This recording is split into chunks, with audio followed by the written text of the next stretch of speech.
Gusto nyo bang makilala ang inyong business, kumita, sumikat at maging patok online or TV? Get more customers and grow your business.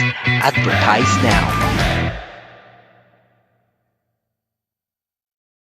From the studios of Litter News Philippines, Errol Dakame of Kamao Asset.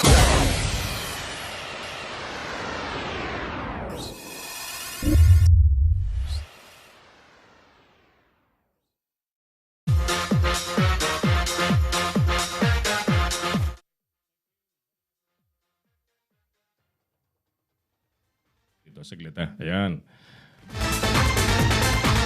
Balik po tayo sa ating palatuntunan mga suki. Ulitin natin ang ating survey question. Saglit ha, si Attorney Argel ba itong tumatawag? Kausapin mo nga muna ang Klono. Hindi ko siya makakausap ng nasa harapan ng microphone. Ating survey question mga kapatid, ang ating main topic this episode ay ano na ba dapat ang prioridad ng ating mga bagong halal na public officials na uupo by July 1.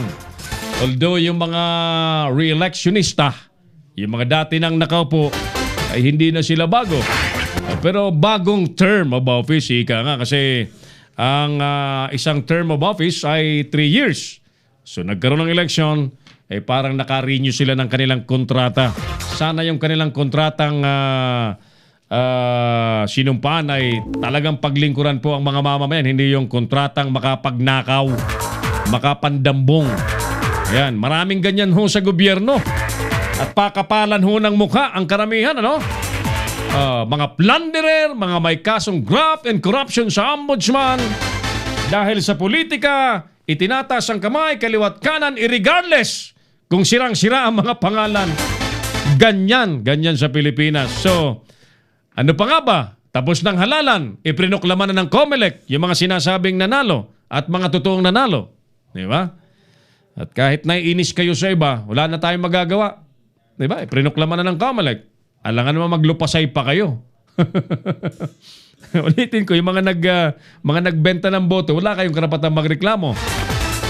Ayan. So tayo po ay nagpapatuloy sa ating palatuntunan mga kaibigan. Ano na ang dapat prioridad ng mga bagong halal sa gobyerno? Panoorin nga muna natin, Klo, yung iba pang mga kababayan nating sumagot sa ating survey question sa ating palatuntunan. Yan, Angkol. Meron kaming tanong sa bayan sa Leader News Philippines. Ang question namin is, ano na ang dapat prioridad ng mga bagong halal sa gobyerno natin? Yung mga nanalo. Yung masasabi ko dyan unang-una sa lahat sa mga tulad natin ngayon naghihirap, ang unang-una ay yung ibaba ang bilihin, tapos ibaba yung ng gasolina, tapos ang pamasahe, tapos sa pang-araw-araw ng pangangailangan ng mga tao, yung pamasahe. Yun ang dapat ang gawin ng mga bagong halal. Halal, oo. Katulad ng bigas, ang mahal. Nakaka-aray na, no? Bawasan pandila yan. Tsaka tulad ng mga pamasahe sa jeep. Yan. Yan Yan ang gawan na lang ng batas. Oo, yan ang gawin nila sa batas. Tsaka yung sweldo ng tao, tsaka yung trabaho, kailangan. Yung mga graduate nga yung iba dyan. Pero hindi naman nagagamit. Ayun. Dapat yan kahit hindi sana graduate, may maganda sanang na makuha na trabaho. Tapos ka nga ng graduate mo, tulad umano ka sa doktor, kumuha ka ng pagka-doktor. Hindi mo naman nagamit dahil wala ka lisensya. Saan ka napunta? Sa call center. Iyon. Diba? Opo. Dapat yung nila. Sige, Angkol, salamat. Atay, magandang hapon po. Ron po ng Leader News Philippines. May tanong sa bayan kami. Ang tanong sa bayan namin is, ano ang dapat prioridad ng mga bagong halal sa gobyerno o yung mga nanalong politiko ngayong halalan? Siguro dapat nila sundin yung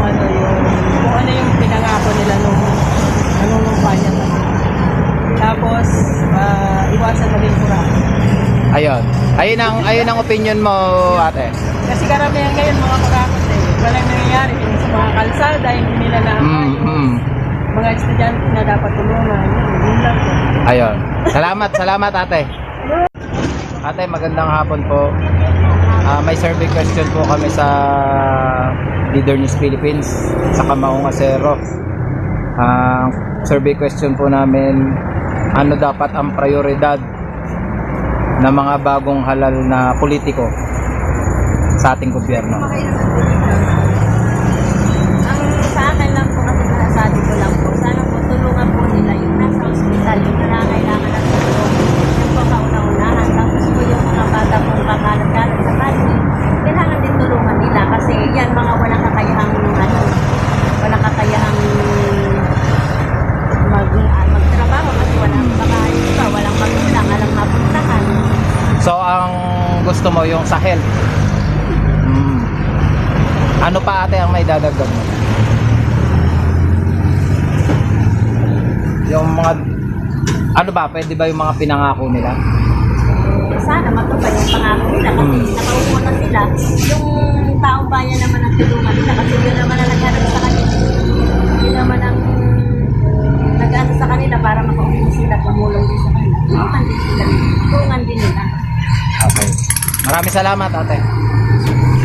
Si Errol Dacame, ang Kamaong Acero.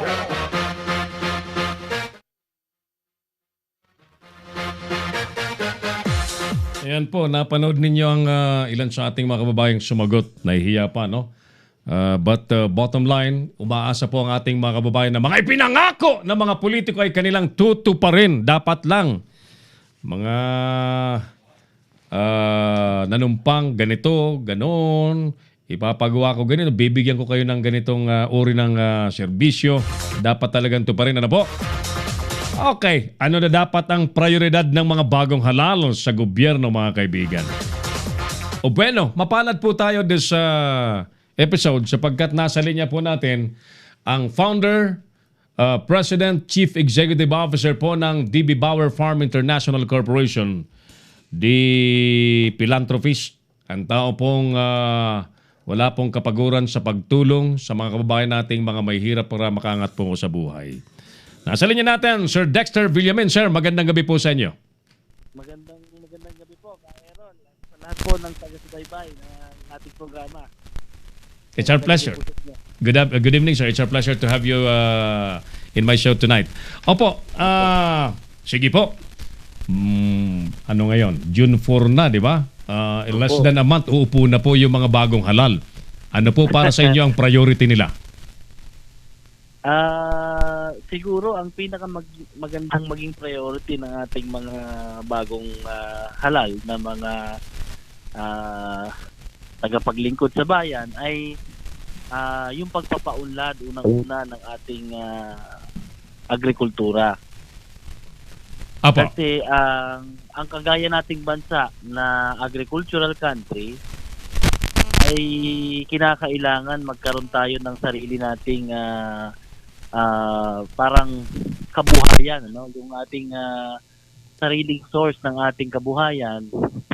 Nang sa ganon yung magkaroon tayo ng mas matibay na disposisyon kung saan tayo ay hindi basta-basta nadidiktahan ng mga ibang bansa. Kasi kung minsan pag ikaw ay umaasa doon sa mga ibang bansa, no? Right.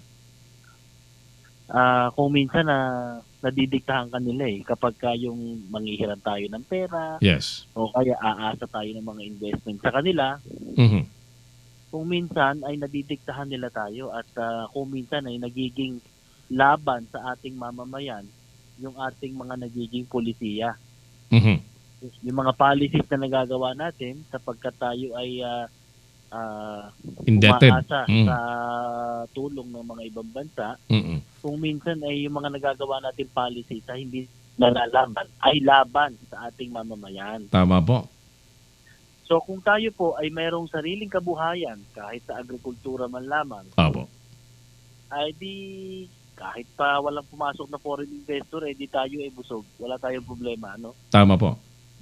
Oo, at tuloy-tuloy ang pag-unlad. Yun ang ibig ko sabihin. So, dapat yun ang ating tignan at pagyamanin pa lalo ng ating mga bagong halal na politicians para mas maging matibay ang ating kinabukasan, Kairon. Tama po. I believe, especially doon po sa mga nasa, no? So may mga sapat pang lugar, mga nasa probinsya, except for those in the key cities. Dapat, total, mas marami po ang mga nasa probinsya, Sir Dexter, di ba? Mas marami dahil mas marami ang mga malawak ang lupain. Oo, agricultural country tayo hindi natin binubungkal yung ating lupa, nandiyan lang ang pera. Opo. Naghihintay pa tayo. Hindi naman po masama ang makipagkaibigan sa ibang bansa. Huwag tayong pakamalian ng ating mga kababayan. Ano? Yeah. Pero ibig ko lang sabihin, bago tayo manghiram sa ibang bansa, tignan muna natin kung ano yung meron tayo at yun ang ating pagyamanin. Ayan. Opo. Sana maliwanag na nadidinig ang mga namumutawi sa yung mga labi, Sir Dexter, especially yung mga taga-DA, mga mga nasa agriculture sector. Nasa yung kasi yung alam mo kasi ang pinoproblema kasi natin marami. Ito bibigyan kita ng halimbawa. Ang napakataas ng ating unemployment rate. O di ba ngayon ay nagiging issue na kumukuha pa tayo ng mga construction worker. Galing sa China. Tama. Pero tayo napakataas ng unemployment rate natin. Ano ang katwiran nila? Bakit daw tayo ay hindi kinukuha yung ating mga kababayan bilang construction worker? Ang sabi nung isa, tamad daw kasi ang mga construction worker ng mga Pilipino. Kung nasa harapan siguro yun nasa harapan siguro yung taong yun ng mga manggagawang Pilipino, baka nabunuto ng buhok yun sa kilikili. Di bale, napapaso din naman sila pagka minsan no? Oo nga. Nakakabawi din minsan yun. So, ibig ko doon tayo sa punto baka tayo maligaw at baka tayo mapaso din. Oo nga. Hindi kasi masama kasi yung bunga nga pagka hindi napitigil no? Tama. But you know, we really admire the D.B. Bauer advocacy na hindi masyadong nagsasalita pero mas marami ang gawa. Ayun, yun ang pinaka-the best sa lahat. So ganito Aaron, marami tayong mga unemployed kababayan. Mataas ang unemployment rate. Sobra. On the other hand, ay marami din namang mga lupang nakatiwangwan. Yeah. Sabihin mo lang ayaw mong kuhanin ng mga Pilipino bilang construction worker. Di kayaan mo na sa China yun, sila na lang gumawa ng mga daan natin. Total, ako naman, kahit ako hindi graduate ng high school, ay ako hindi mo mapapagtrabaho sa construction sa totoo lang. Mabigat ang trabaho sa construction. Init-init, Diyos ko po, ba't ka magtsatsaga dyan? Ako magtatanim na lang ng mais. Yeah. Diba? Ang pagtatanim ng mais, Aaron, ay ano lang yan aani ka ng mais every sabihin natin 90 days. 3 months. Pero sa 3 months, Aaron, ang ipagtatrabaho mo sa maisan, 2 weeks lang 2 weeks lang? Oo, 2 weeks na ako magtatanim ng mais, saka mag-aalaga ng mais. Magantay. And the rest of 3 months, ay ako'y matutulog sa bahay ko. Kita mo na. Okay, saka naman nagtrabaho ka ng araw-araw na mag-pion ka. Magbitbit ka ng hollow blocks. Di ba? Ako hindi mo mapapagtrabaho dyan, maghahalo ng simento, ano matututunan ko dyan. Oo nga, yeah. Diba? Bayaan mo silang maghalo ng simento, problema lang nila yan. Pero ibig ko lang sabihin, meron tayong mataas na unemployment rate, meron tayong mataas na mga rate ng idle land, hindi pagsamahin mo yon, yung mga walang trabaho, bigyan mo ng trabaho sa fund. Tapos ang usapan. Well, maraming... Nagamit mo na yung tao mo, nagamit mo pa yung lupa mo. Tama, oo. Nag-aantay tayo mangyari yan at buti na lamang may D.B. Bauer na pinangungunahan yan kahit wala kayo kahit hindi ka nakaupo sa kuwan. Kaya nga tayo nagkaroon ng Magsasaka Incorporated at ngayon meron tayong Magsasaka Party List. Yun, congratulations by the way. Somehow maisulong natin yung ating idea na pwede naman tayong mabuhay ng malaya. Pwede Mm. naman tayo mabuhay ng hindi nadidiktahan. Mhm. Kung tayo ay magsisikap at pagyayamanin natin yung binigay ng Diyos sa atin. Alam mo kasi, Ka Errol, ang pinakamalaking problema ng Pilipino, Mhm. yung palagi na hinahanap yung wala sa kanila. Mm. Lagi gusto imported. Lagi gusto magtrabaho sa abroad. Dahil daw sa abroad, ganun daw. Dito daw wala. Mhm.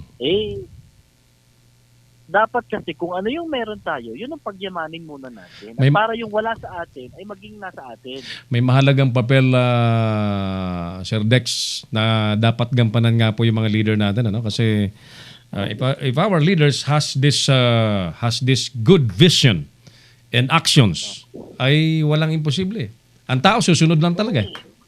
Susunod, nandiyan lang naman eh. Yeah. Nandiyan naman ang mga element para Yes. tayo umusad sa agrikultura. Nandiyan unang-una, nandiyan ang kaalaman. Ang Pilipino, sabi, ang gagaling, di ba? Mm-mm. Nandiyan ang kaalaman. Nandiyan ang lupang tiwangwang. Na ngayon ay ginagawa lang mga subdivision ng mga nagpapakunwaring alagad ng pagsasaka. Hindi ko nga maintindihan na may mga sinulong pa silang ang sinusuportan ay patuloy na importasyon ng lahat ng agricultural products na pwede naman nating i-produce dito.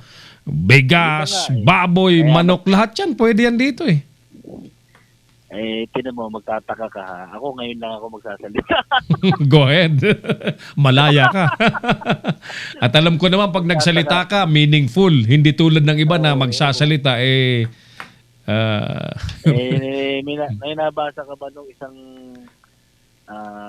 linggo na palalakasin daw ang produksyon ng mais? May anunsyo silang ganon. Oo, kasi daw ay para daw masapatan ang supply. Mhm. Kasi nga, Good plan. unang-una, hindi tayo pwede mag-import ng baboy. Mhm. Siyempre ngayon, kailangan mag-produce ka ng baboy sa loob ng bansa. Salamat pala at biglang nagka-swine flu.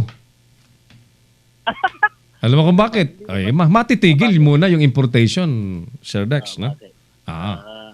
Parang Hindi natin ikinatutuwa Hindi. ating mga kakaratig bansa. Siyempre, maraming nalugi sa kanila. Marami. Hindi ganun po ang ating puso. Hindi. Ang aking ibig sabihin ay... Ang ibig ko sabihin, Yeah. Ka Errol, kung ipakita niya, ipakita nila, parang, kung ipakita nila sa publiko, parang gumagawa sila ng isang mabuting bagay, no? Na palalakasin natin ang produksyon ng mais sapagkat para dumami ang ating supply, pero pansamantala ay inaaprubahan natin ang 300 metric tons na import ng mais. Yung mga policy nilang Sino naman ang lolokohin niya? mga policing kumukontra mismo sa mga bibig nila. Oo. Sino naman ang mauuto ng mga yan kaya? Kasi dapat ka advance ka mag-isip eh. Tama diba? Sir Dex, saglit ha. Baka, medyo maingay lang yung linya natin. Saglit ha. Ulitin nga natin yung tawag. Saglit ang Sir Dex at linisin lang natin yung ating linya. Kausap po natin ang Founder, President, Chief Executive Officer po ng DB Bauer International Farm Corporation, si Sir Dex Villamin. Medyo may hazing na konti, at mahalaga itong pinag-uusapan natin. Linisan natin ng konti pa yung linya. Nandiyan na sa linya? Okay na? Nasa wire. Ang duda ko nandun sa patching. Alright. Balikan natin. Tuloy tayo sa ating palatuntunan na dapat ang prioridad ng mga bagong halal sa gobyerno, mga suki. Nandiyan na si Sir Dex. Sir Dex, welcome back. Sorry, nilinis lang natin yung linya natin. Okay po. Ayan, So, mas maliwanag. Kung ipalabas nila, parang gumagawa sila ng isang mabuting bagay, no? Pero alam mo yung kung sa ako ang magtitingin, kasi dapat advance ka mag-isip, lalo na humahawak ka ng isang posisyon para sa bansa. Yeah. at maraming umaasa sa'yo, dapat hindi pa dumadating, nakikita mo na yan. Ini-imagine ko nga na pinanonood mo sila. Sabi ko, ewan ko, baka nabibuisit ito si Sir Dex. Hindi lang ako kasi common na nagko-comment. Pero alam mo kasi yung sinasabi ko kasi hindi naman para sa akin. Ako kaya ko nang ayusin ng fan ko eh. Kaya ko nang ayusin yung mga sub-fan ng BB Bower eh, di ba? Yeah. At kaya ko nang tulungan yung mga farmers na handang makipagtulungan sa amin sa bawat community, no? Pero ito kasi ay ating bansa eh. At dapat yung mga nagtatrabaho sa gobyerno, kasi alam mo hindi ko ugali manisi ng gobyerno. Dahil ako'y alam ko kasi ang hirap din naman ng maglingkod sa napakaraming tao eh. Pero pag naandyan ka kasi at tinanggap mo ang pwestong yan, panindigan mo. Tama. Oo. Tama. Panindigan mo kasi unang-una, tunay na pera naman ang pinagkikwento sa'yo. Tsaka mabigat, salita pa ng salita ng magaganda. Pero iba ang nangyayari. Kaya nga, akalain mo hindi ba natin nakikita na kinakailangan palakasin ang produksyon ng livestock dito sa Pilipinas at ngayon ka lamang mag-iisip na magtanim kayo, mag-ano kayo ng production ng mais. Walang pinag-ibayan doon sa nangyari sa water crisis. Inabot ka na ng pag-i-import na naman ng 300 metric tons ng mais. Alam mo isang problema, Sir Dex, yung mga nakapwesto na mga negosyante talaga, yung mga gustong maghanap buhay na nasa pwesto. Yun ang problema talaga.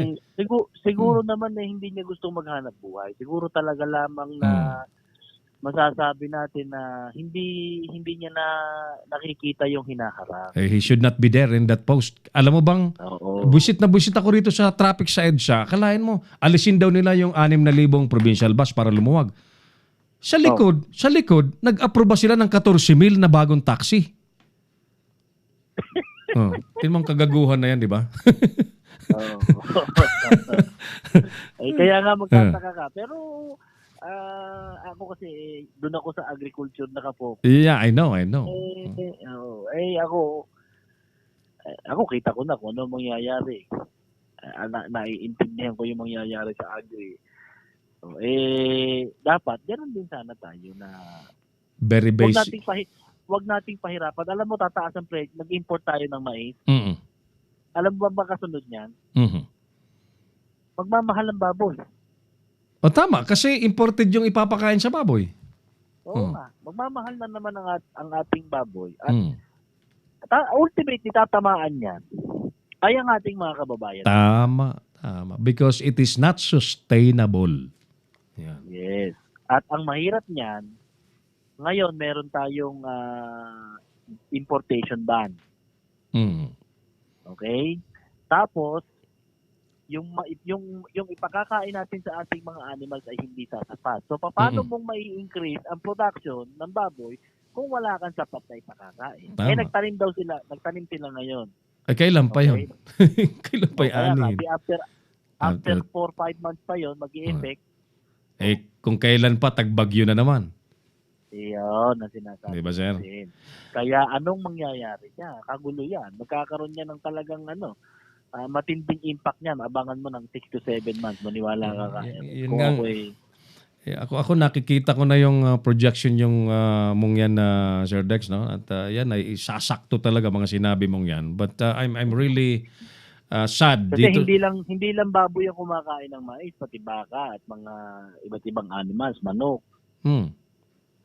Kaya kung hindi tututukan ang produksyon ng mga corn at saka yung palay sa ating lugar, magkakaroon ng problema talaga. Tama. And partly pati tao kumukonsumo ng hindi, ibig sabihin sa palay may problema din tayo eh. Ay mas mabigat. So ako talagang overall ang hindi maliwanag sa atin ngayon, sir, yung matagal nang ipinapangako sa taong bayan na food security. Hindi nila ma-materialize yan ng talagang specific at detalyado na may konkretong. Siguro ang plan nila for food security is mag-import. Yan lang nga eh. Kaya yon. Hindi naman tayo nawawalan nga naman ng palay, ng bigas di ba? secured naman tayo. Di kaya lang imported yan. And we will remain be consumers. We'll remain be consumers and we depend on importation. Maglabas tayo ng dolyar para may pambili. Paano kung maghigpit na po yung pinanggagalingan at sabihin sapat na lang yun para sa kanila? Di patay tayo sa gutom. But habang may DB Bauer, hindi kami naniniwalang magugutom ang mga Pilipino, Sir Dex. Di bale, maglilitsyon na lang tayo ng Angas tea. Tayo ay Sarap. wala naman tayo. Baka may mga nais kang i-announce, Sir Dex, no? Medyo pagka seryosong usapan natin, parang magtatampo lang tayo sa mga nangyari. Wala naman akong mga ang sa akin lang ay sana mga kababayan natin. Yeah. Mga kababayan, ako po'y nakikiusap sa inyo. Dapat po tayo ay maging mapagmasid sa ating mga nangyayari, lalo na sa agriculture. Kasi alam niyo yan ang buhay natin eh. Yes. Kung gusto nating umunlad ng daglian ng ating buhay, naandyan ang lupa, pwede mo nang bungkalin kahit bukas simulan mo, pwede. Yeah. Hindi na maghihintay ka pa ba ng mall sa iyong lugar? Maghihintay ka pa ba ng mga factory ng kung ano-ano dyan para lang unang-una masira ang kalikasan at tapos ang mga pasweldo naman hindi naman sumasapat sa pangangailangan ninyo. Matagal pa yun eh. Yeah. So, ang lupa naandyan, ang binhi available, ang kaalaman naandyan, may pera din sa bangko na pinagsasamantalahan lamang ng kung sino-sino. Kung gagamitin natin yan at palalakasin natin ang agrikultura, lahat ng mga component na nakailangan natin, 1-2 months may epekto na sa buhay natin eh. I believe so. Diba? Mabilis. So mga kababayan, wag tayong maging bulag at tayo ay magmasid, alamin natin ang mga bagay-bagay tungkol sa agriculture para sa ganun ay hindi tayo na napaglalalangan ng mga taong walang malasakit sa bayan. Tama. Oo. Yun lang ang aking pakiusap sa mga tagapakinig. Yung agrikultura ang ating bigyan ng pansin at yan ay dagli ang hindi 6 na taon. Hindi mo kailangan ng 6 na taon para paunlarin mo yung agriculture at ibigay mo yung nararapat sa mga tao na kaginhawaan sa buhay, yung food security, yung peace, yung kapayapaan kasama yan kasi pag nadidevelop mo yung mga lugar, nandiyan ang kapayapaan dumadating ang kapayapaan kasi meron na sila. Sino ba naman ang gusto magnanakaw ka pa? Tama. Yeah. Sino ba naman ang gusto na kinakailangan mang-hold up ka pa para kumain ka? Wala namang may gusto nun. 99% ng kaguluhan na Sir Dex ay ang bottom line, poverty. Ayun, poverty. Kasi nga, nakatiwangwang ang tao, nakatiwangwang ang lupa, wala lahat. di anong gagawin? Yeah. Di wala. Ngayon, kung bibigyan natin sila ng tamang gabay, kahit ngayon, pwede na sila magsimula maghanap buhay sa kanilang probinsya, hindi na kinakailangan mag-OFW. Tama po. Kakaroon tayo ng kapayapaan at uunlad ang ating bansa. Hindi sila kailangan ng 6 na taon. Very well said. Para gawin Wow. natin yan. Napakaganda po at we're lucky again. We have you tonight, Sir Dex. Baka may mga nagtataka at nagtatanong, ano ba yung DB Bauer? Baka may mga gustong tumawag, sir, sa mga office ninyo dyan. Ano nga ang pwedeng mga numerong tawagan, sir? Kami po ay pwede niyong masubaybayan sa aming social media account. Meron kaming account sa Facebook, DB Bauer. Nandun po ang aming mga agricultural program. Kung gusto po ninyong maging recipient ng aming mga livelihood programs, kagaya ni Sir Tito Porras, ay pwede kayo makipag-ugnayan sa amin. Doon naman sa isang page namin, yung Magsasaka Incorporated, kung saan kami po ay nagbibigay ng mga livelihood programs, kagaya ng swine raising, corn silage production, at iba't iba pa. So, puntahan na lamang nila yung aming account sa Facebook, Magsasaka Incorporated. Nandun na po yung address ng aming opisina, nandun na po yung aming kumpletong detalye. Doon po ay magkakatulungan tayo para sa agriculture. Yan, kaya. Very well said. Thank you again. It's our pleasure, Sir Dex, to have you and join our episode tonight, sir. Thank you, Sir Dex. Maraming salamat po. Magandang gabi po. All right. Sir Dexter Villamin, ang founder President, Chief Executive Officer po ng DB Bauer Farm International Corporation. Sir Tito Porras, yan, thank you. Serge, Sir Sergio Santiago Ella, sabi niya, we're watching from Atlantic City, New Jersey. Ay, mga ating kababayan dyan sa New Jersey, magandang gabi po, magandang umaga yata dyan, no? Early morning ngayon. No? Sige, at si Sir Sergio ay taga Sambales po yata ito, if I'm not mistaken. Razel Cueto Lazala, nanonood po sa atin. Manoy Raul Borihon, ang number 1 city councilor dyan sa Tabaco City. Maray na bang itabi, sir? Salamat sa pagsikrip sa tuyang programa. Nakakahuron pa lang natin si Sir Dex Villamin. Baka may gusto kang tabangan dyan na Manoy Raul sa Tabaco City na mga parauma. Makakatabang ini si Sir Dex Villamin.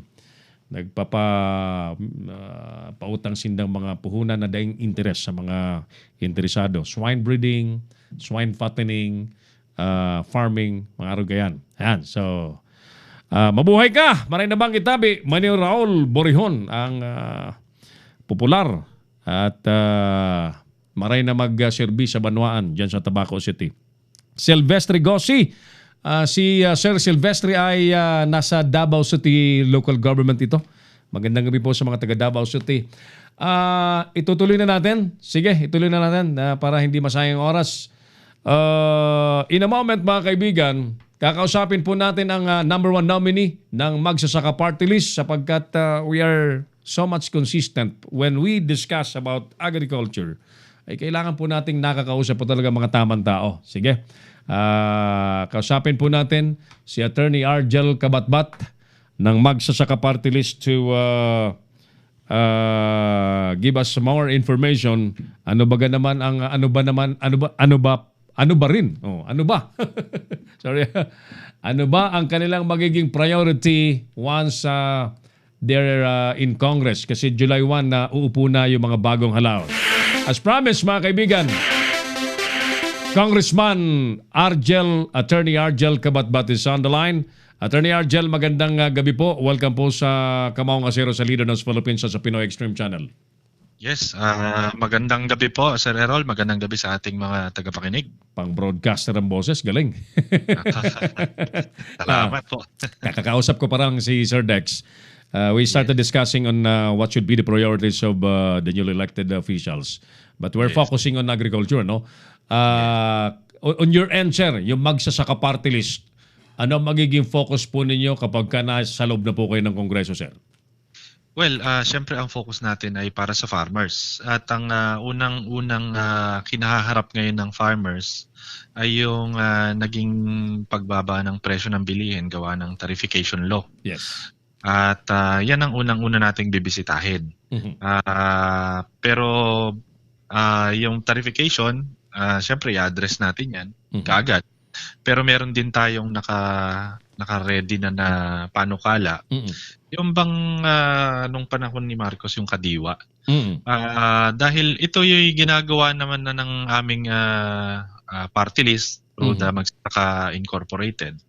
Gusto lang namin itong maging nationwide. Ang ginagawa kasi natin dyan, nagbibigay tayo ng kumpletong tulong sa farmers. Ang kanilang produkto, diretso nating ibinebenta na sa consumers. Wala na yung lenders, wala na yung traders, wala na yung iba pang mga nakapaligid sa farmers na kumikita. Talagang ang kumikita na lang ay yung farmers. Kaya dito kasi sa sistema na ganito, mas malaki ang kinikita ng farmers pero bumababa ang presyo ng bilihin. And that's the good effect. Yes. Ito ay ginagawa na ng Magsasaka Incorporated. Ito ay ginagawa na ng ibang bansa. At ito ay ginagawa ng ating gobyerno dati nung panahon ni Marcos. Itong ang kadiwa. Alam niyo po, si Presidente Marcos, alam naman natin, meron ding mga naging pagkukulang yan. Pero nung panahon niya, kahit paano, may pera ang magsasaka at mababa ang presyo ng bilihin. kapag ka nga ikaw ay namalengke sa Kadiwa, talagang napakamura ng bilihin nun dahil diretso itong binibili sa farmers. Yeah. Yun yung At naging diretso sa consumers. yun yung naging official na bagsakan ng mga farmers eh. Yes. So, ngayon, itong programa ng Magsasaka Incorporated, gusto natin to maging nationwide. Gusto natin magkaroon talaga ng sistema na kung saan diretso nating bibilhin sa farmers, kumpleto nating ibibigay ang tulong sa farmers, mabababain natin ng cost of production ng farmers para mapababa natin yung presyo ng bilihin. Paano mangyayari yan, Attorney Argel, na mapapababa po ninyo? Kasi ngayon, marami kasing mga in-between eh. Maraming dinadaanan. So anong gagawin ninyo? Well, ang gusto nating panukala, magkaroon talaga ng yung kung ano yung experience namin sa Magsasaka Incorporated. Kaya po kasi nagbigay tayo ng tulong sa farmers, kompleto. Kumbaga dapat may one-stop shop na kung saan nandun na yung tulong na financial, nandun yung tulong na post-harvest facilities, nandun yung tulong sa farmers sa mga equipment, machineries, at pati yung market, bibilhin na rin natin sa kanila yung kanilang produkto na diretso nating ibebenta sa consumers. Ito yung nakikita naming sagot sa problema ng farmers at problema ng pagtaas yung inflation natin sa pagkain. Kasi alam nyo, bago ipasa itong tarification, totoo na nagkaroon tayo ng problema sa sobrang taas ng mga bigas. No? Ang nakikita naming solusyon dyan, kapag hinayaan mo na ang farmers lang ang kumita, well, pwede, may traders pa rin, pero kung talagang magbibigay tayo ng kumpletong tulong sa farmers para bumaba yung cost of production niya, mapapababa natin yung presyo ng bilihin. Hindi na natin kailangan mag-import. Hindi na tayo babagsakan dito ng mga imported na mga bilihin dahil mapapababa natin yung presyo. Sino pang bibili nun? Siyempre, tatangkilikin natin yung sariling atin na kaya naman makipag-compete sa presyo pagdating sa imported. So hindi na sila mamumroblema sa saan manghihiram ng puhunan. They can focus on production. Yes. Yan po ay posible. Dahil una, ginagawa na yan ng Magsasaka Incorporated, ginagawa yan sa ibang bansa, at yan yung ginagawa ng bansa natin dati, yung panahon ni Marcos. So gusto lang natin yun ibalik. At sa tingin ko, ang grupo na kayang magpanukala nito ay ang Magsasaka Party List. Dahil ito po ay yung karanasan na namin nung kami NGO pa lamang. At yung pong NGO namin hanggang ngayon ay tuloy-tuloy ang programa saka. Kaya meron po kaming karanasan dito, may expertise na kami dito. At napatunayan ko talaga na itong sistema na to, yayaman ang mga magsasaka pero bababa ang presyo ng bilihin. Posible po yan. Yun naman ang maganda talaga na kahit kumikita ang magsasaka, mas nagka-cascade yung magandang epekto sa mas marami. Kasi kung puros imported nga ang available na sa merkado, hindi nga sustainable pagkaganyan eh. Pagka tumaas ang presyo sa world market, mag-iibang presyo rito, parang tayo at mercy lagi kung ano ang gusto nila. Whereas kung ganyan na ang direksyon natin, so paano ito? You will pass a law that will create those things. Yes, institutionalize po natin yan. Pero alam nyo po, itong panukala namin, mas magiging epektibo ito kung meron tayong mga kapartners na NGO. Kapartners natin yung mga farmers.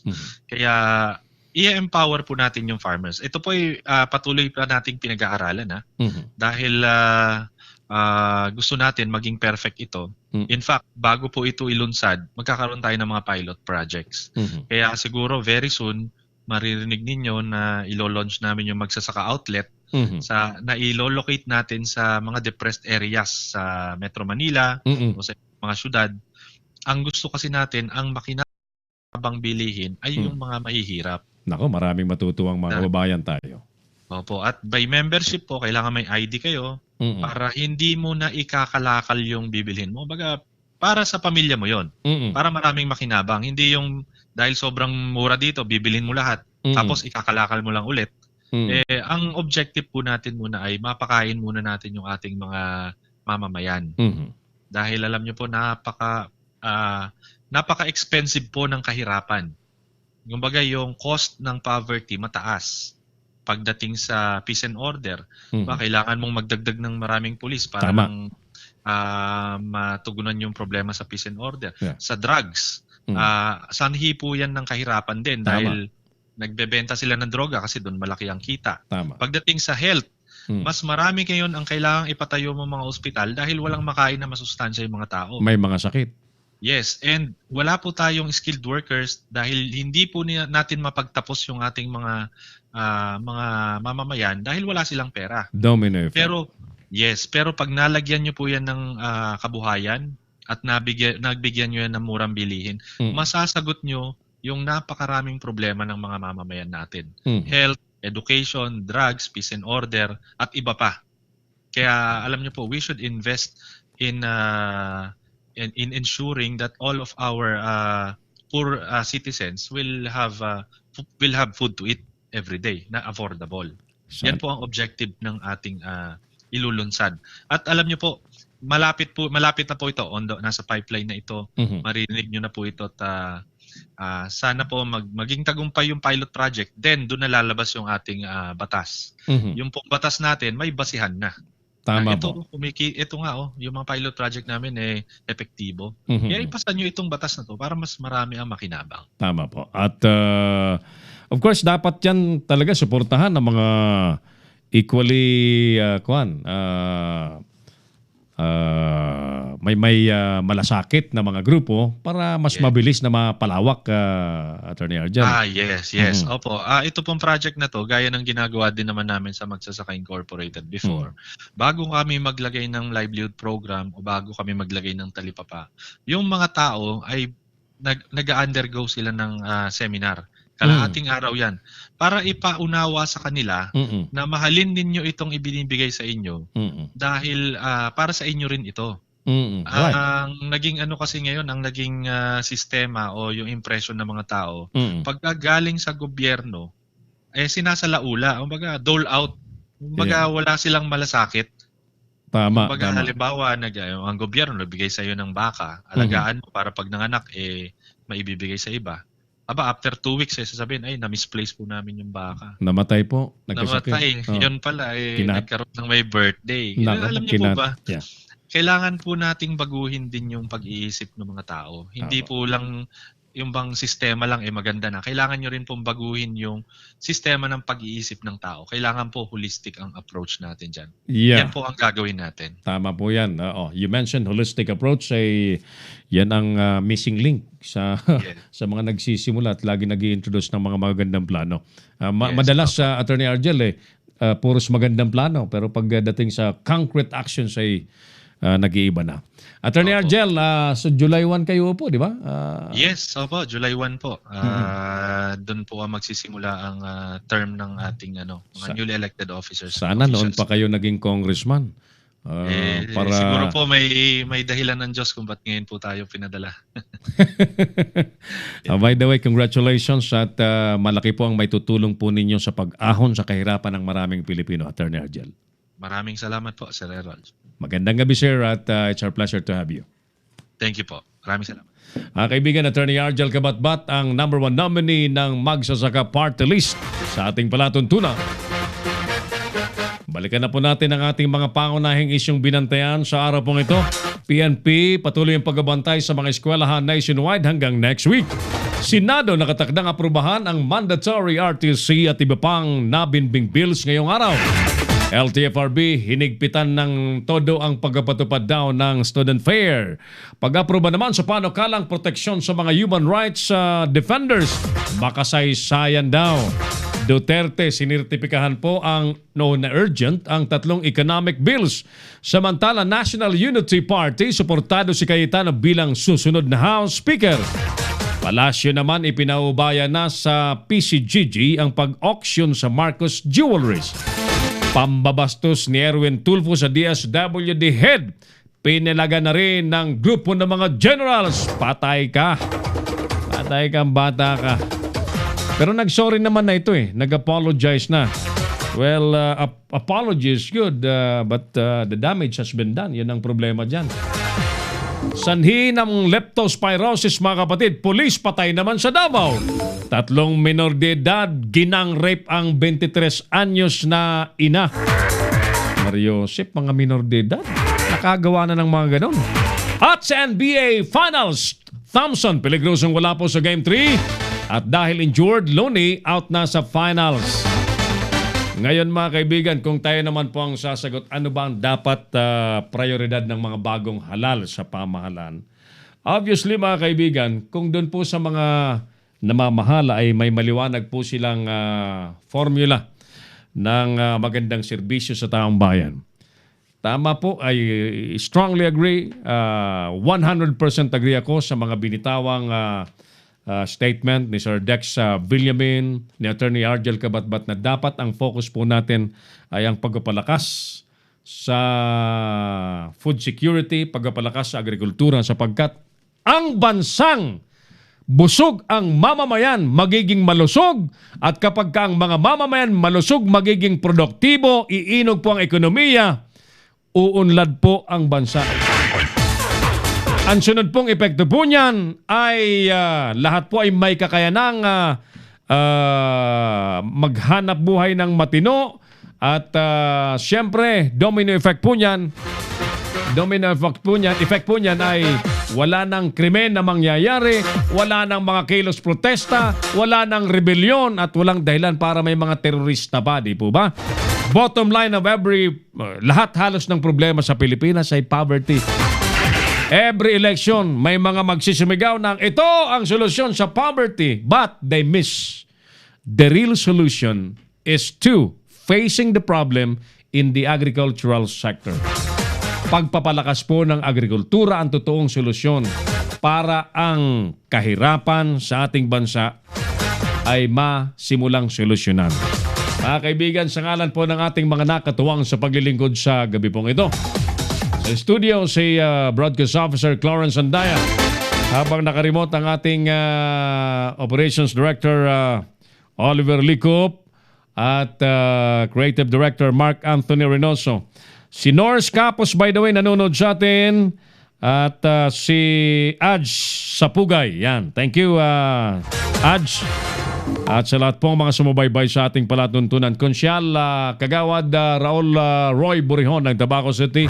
Salamat tabi sa pagsirip sa satuyang programa na nahiling worldwide at nationwide via Pinoy Extreme Television. Mga kaibigan, ako pa rin po ang inyong kamaong asero, si Errol Nakame. Maraming salamat. God bless Pilipinas. Inyong napanood ang mga batas na banat ni Errol Nakame sa Kamaong Asero. Abangang muli dito sa Little News Philippines.